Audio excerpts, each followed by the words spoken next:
El panel se ocupará de un tema también de suma importancia, como es la cobertura, la pertinencia y la caridad, los desafíos de la universidad del siglo XXI. Señoras y señores, queda con ustedes pues para la coordinación Luis Molina Almanza, coordinador de TUE de la Universidad Alas Perovara. Bien, ante todo, buenas tardes, estimados participantes.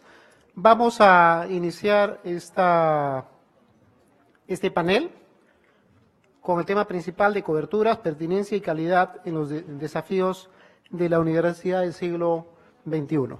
Bien, vamos a tener que correr con todo el tema, con este punto.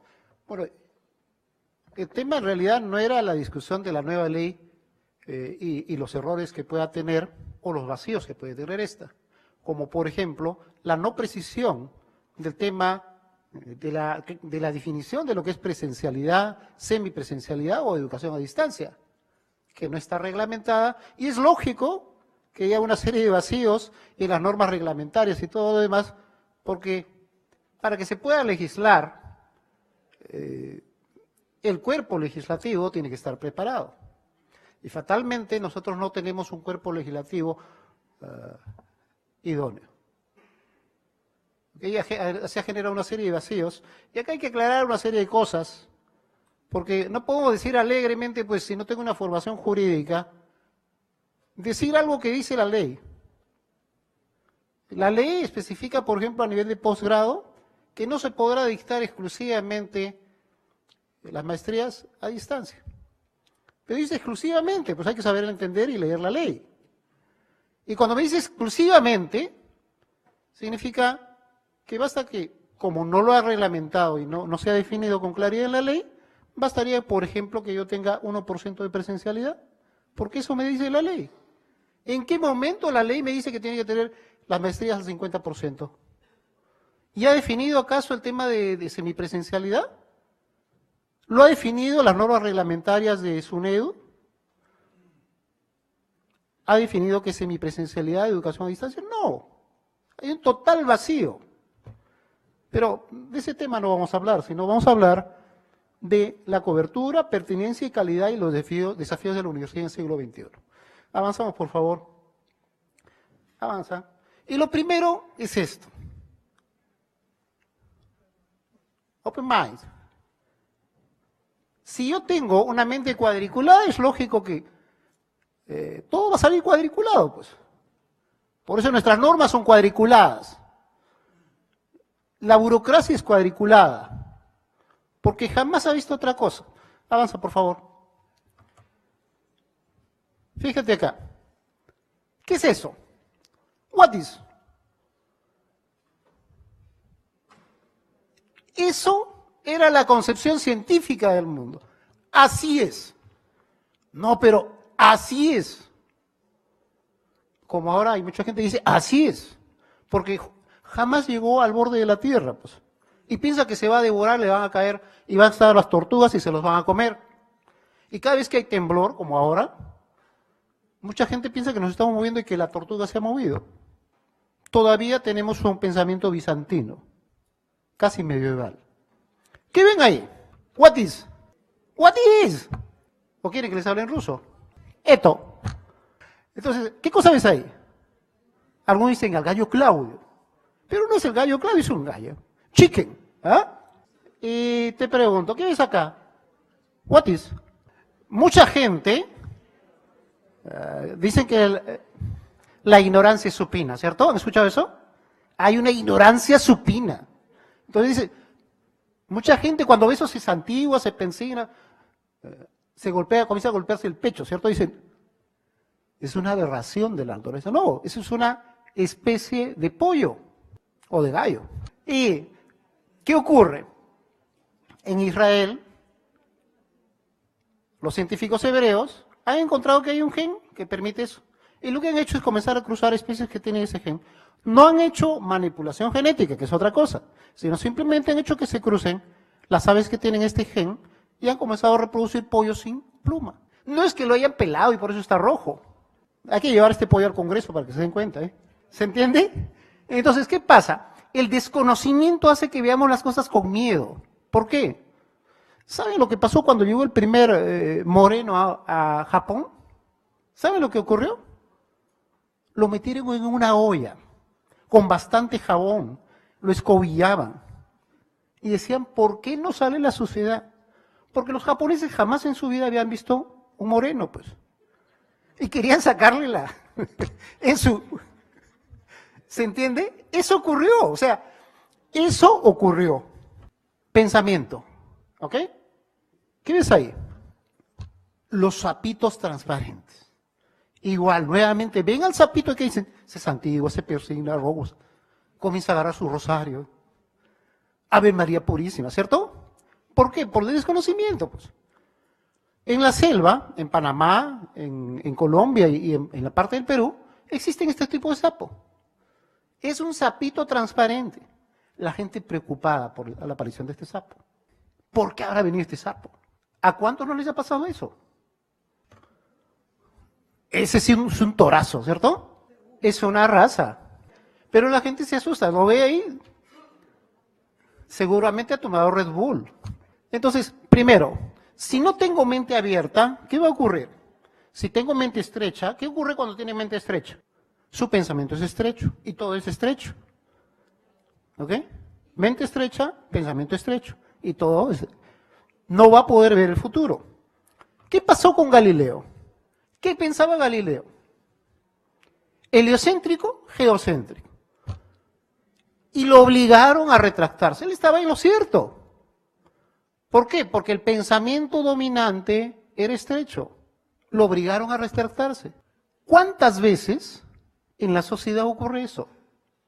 Nos conminan, nos hacen pensar bajo una forma, nos cuadriculan. La ley es la ley. Dura dex lex. Dice que la ley es dura, pero es la ley.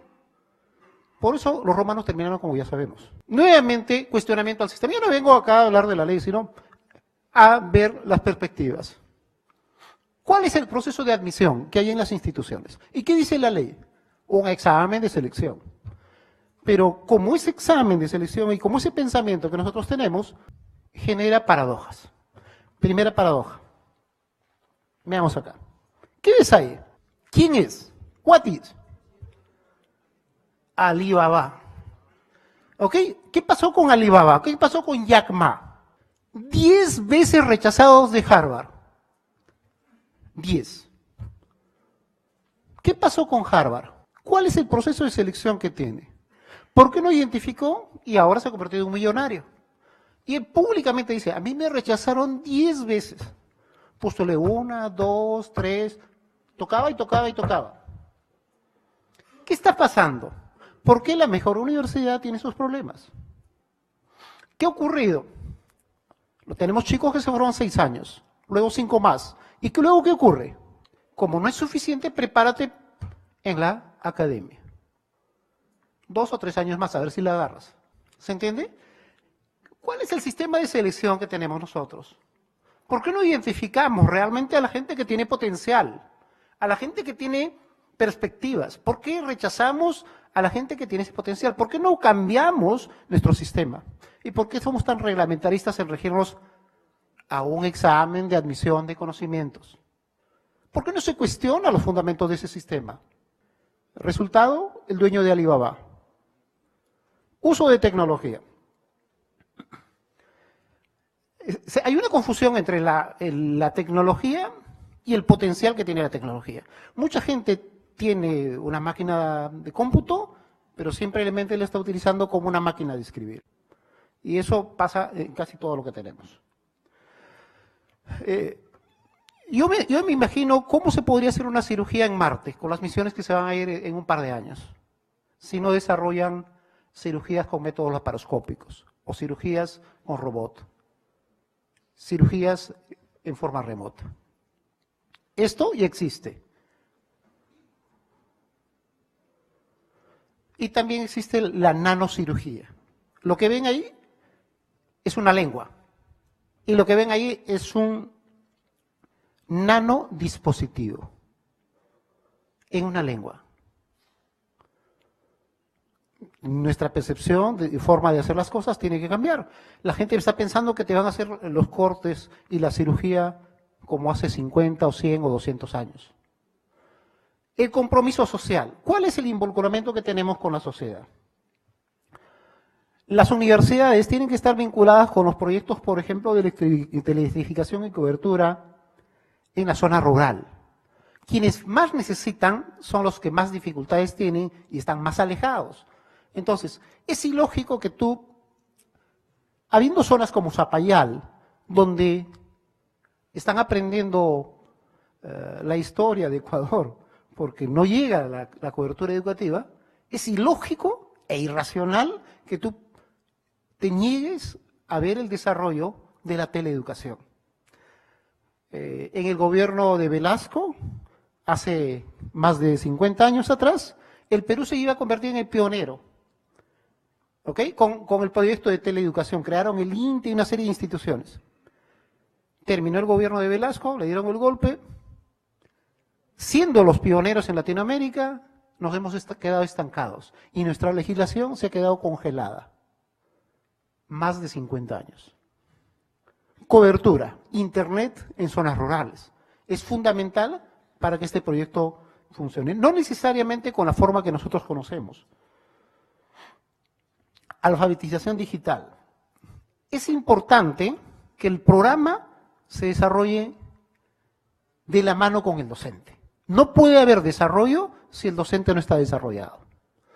Si el docente, ojo, el gobierno ha hecho un esfuerzo, por ejemplo, adquiriendo como 800.000 laptops, ¿ok? Si son 800.000 laptops que se adquirieron al programa de una PC por niño, y cada máquina costaba $100, ¿cuánto se ha invertido? 800.000 por $100. ¿Cuál fue la inversión del Estado? Solamente en adquisición del equipo. Y hoy día vas a las provincias más alejadas, te vas a diversas localidades y ¿qué encuentras? Las máquinas arrumadas. Porque el docente no tiene la capacitación. ¿Ok? Eso es real, ustedes lo pueden verificar. El desarrollo de programas en idioma nativo. ¿Ok? Porque no puedes hablar de inclusión, equidad, si no das la cobertura a las poblaciones en otro idioma, en su idioma local. Y no solamente al aymara y el quechua, el ayaninca, el conibo y todas las demás lenguas que nosotros tenemos. Es algo que es interesante en la experiencia de la India. Entonces, el desarrollo de material es fundamental para la inclusión. Otro aspecto fundamental es el de la telepresencia, pero acá viene nuevamente con el tema de que no hay internet y por eso no se puede. Falso. Falso de toda falsedad. Eso ocurre porque la gente desconoce, pues. O sea, ¿cómo es posible que puedas dar una opinión si nunca has experimentado, si nunca has probado, si nunca has utilizado tecnología? Normalmente quienes hablan eso son los que no saben ni han utilizado tecnología. ¿Qué tienes ahí? Un streaming masivo por My Brother Obama. El sistema masivo. Estamos hablando de 1.000, 2.000, 5.000, 10.000 personas con streaming. Con la tecnología de Google. Pero, ¿qué ocurre? Para eso tienes que tener ciertas características de conectividad. Nosotros hicimos la réplica de estos procesos también. La pueden ver algunos colegas que están por ahí. Es igual, o sea, no hay diferencia para poder manejar esta tecnología. Ahora, si las condiciones son extremas,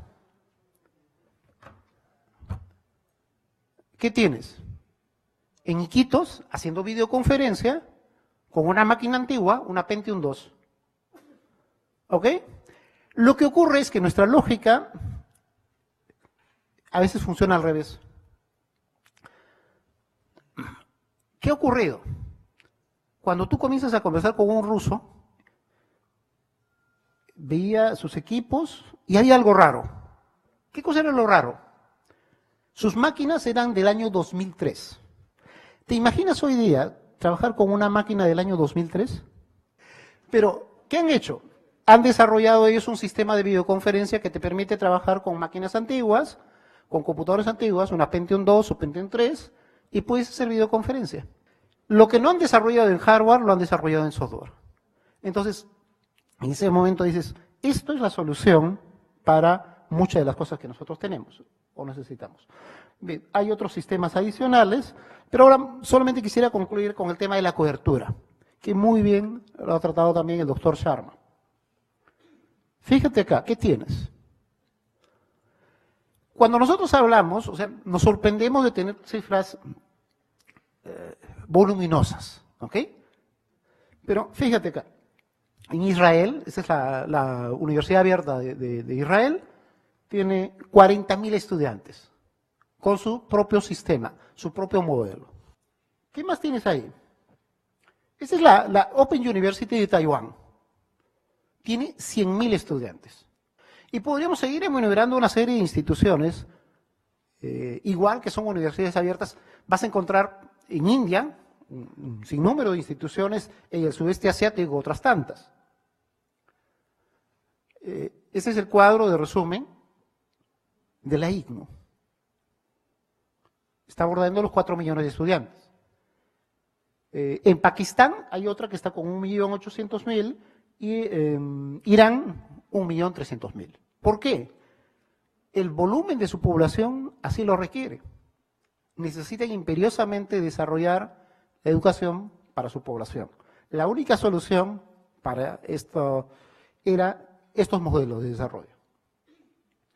Pero vayamos hacia el otro extremo. Por un lado estamos hablando de países que necesitan, pero veamos hacia el otro extremo. Y vas a encontrar qué cosa. Fíjate acá. ¿Qué tienes ahí? Las universidades más prestigiosas de Estados Unidos, ¿qué proyecto tienen? ¿Qué están desarrollando? Están desarrollando un proyecto sumamente interesante, que es el proyecto de la plataforma edX. Es la plataforma de, ya no estás hablando de cualquier institución, estás hablando de las universidades top de Estados Unidos. El MIT, Harvard, Berkeley y así. ¿Qué vas a encontrar acá? ¿Cuál es el proyecto?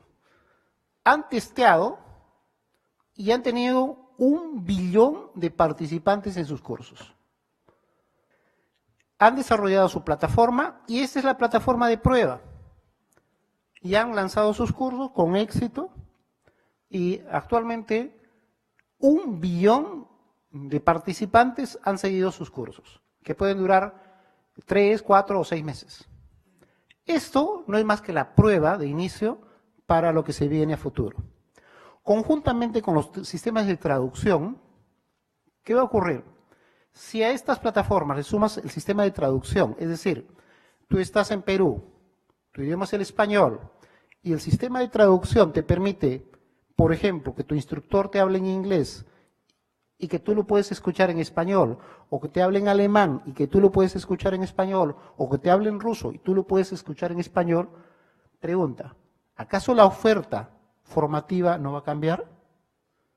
Eso es lo que se viene. Y nosotros podemos quedarnos pasivos esperando a que la avalancha venga, o podemos pensar al revés, en que nosotros como hispanos podemos comenzar a dar instrucción a franceses, a rusos, a alemanes, a gente que está en África, y esa es la perspectiva que nosotros tenemos que tener. Debemos de cambiar nuestros paradigmas, debemos de cambiar nuestra forma de pensamiento, porque es la única forma de salir adelante. Muchísimas gracias por su atención.